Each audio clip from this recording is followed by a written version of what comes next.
The Galaxy S10, Samsung's latest flagship phone, with all the bells and whistles a tech enthusiast could ask for, is here. But is it durable? Can the underscreen ultrasonic fingerprint scanner handle a few scratches? Do the included headphones still use a headphone jack?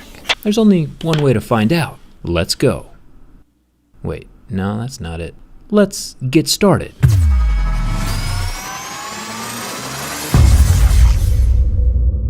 The Galaxy S10 is the one with the Infinity O display. Easy to remember because it's kinda got a cheery O in the top corner. Like always, we start with the scratch test, which means the included plastic screen protector should probably come off first. Samsungs have always held up very well during my durability test. In fact, the first phone I ever tested was a Samsung Galaxy S6 4 years ago. And to be honest, physically not much has changed since then. The screen bezels have shrunk, of course, giving the S10 a more modern feel. If the screen were made of plastic, it would scratch at a level 3, Sapphire would scratch at a level 8, and here with the S10 we see scratches at a level 6, with deeper grooves at a level 7. The 10 megapixel front-facing Cheerio camera is tucked up in here, protected by the same Gorilla Glass 6, and unscratched by my razor blade. We'll go down and check the ultrasonic fingerprint scanner in just a second. The speaker grill is also up here, tucked into the black sliver of a bezel, and it looks to be made of metal with rhombus-shaped holes to let the sound through. Fun fact, the rhombus shape is never really naturally found out in nature. Hexagons, on the other hand, are everywhere. Honeycomb, rocks, turtle shells, snakeskin, bubbles. It's literally the most efficient and least wasteful shape found in nature, and is structurally sound, and currently makes up dbrand's most textured skin yet, called Swarm. Applying this skin will make it appear like you know all kinds of cool nature facts without needing to go outside. Plus, you avoid social interaction altogether with online ordering. Win-win for everyone. Thanks to dbrand for sponsoring this video, link in the description. 3 cameras adorn the back of the S10 this year, a 12 megapixel telephoto, 12 megapixel normal camera, and a 16 megapixel ultra-wide camera, the perfect trifecta, all protected with the flash underneath a slab of glass. I'll pull off the Swarm, because what we do next happens without protection. Aluminum is the metal of choice this year again for Samsung, even on the buttons. It might not be as durable or heavy as stainless steel, but it is cheaper and easier to work with, and is usually still more structural than plastic. The bottom has a USB-C port,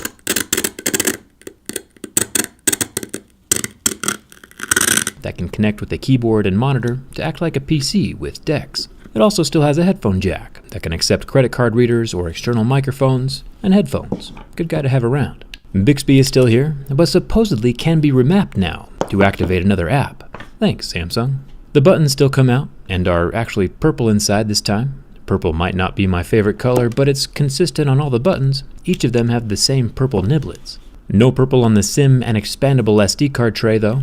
Even with the removable buttons on the Galaxy S10, it's still IP68 water resistant. It's nice to have that extra protection against liquids. I'll get the buttons back in. Now, this might just be my imagination, but every time a new phone comes out, I feel like people seem to collectively lose their minds over the smallest improvements. When in reality, taking a step back shows that not a whole lot has changed in the last few years. Samsung did manage to flip the wireless charging around, so now it can give and receive wireless power. It'll be fun to see what it looks like inside during the teardown. Before we check the fingerprint scanner, let's talk about the screen. The smaller bezels do make it look futuristic and cool. Each of Samsung's stock wallpapers kinda darken that upper right-hand corner to hide the Cheerio looking camera. The S10 has a 6.1-inch Infinity O display with HDR10 and a 1440 resolution. I left my lighter in place for about 30 seconds before a white mark started to appear. But then when the heat was removed, the pixels completely recovered and went back to normal. Flame still evaporates the outer oleophobic coating, of course, so don't try this at home. The real reason we're here, though, is to durability test the new ultrasonic fingerprint scanner, the first of its kind. The ultrasonic scanner uses high-frequency sound waves passed through the screen to hit your fingerprint and reflect back down into the sensor, kind of like that echolocation that bats use. Setting up my fingerprint was easy enough. The screen itself doesn't need to illuminate since it's all done with sound waves, and it works super quick, every single time, with a cool little ripple animation. But what happens if the front glass becomes scratched or cracked? Will the fingerprint scanner still function? Let's bring over the deeper grooves, level 7 pick, and we'll rough up the glass to mimic a substantial amount of abuse. We can all agree that this phone is much more scratched than could ever happen naturally out in the wild. It's pretty brutal and almost makes me sad inside. But science must continue.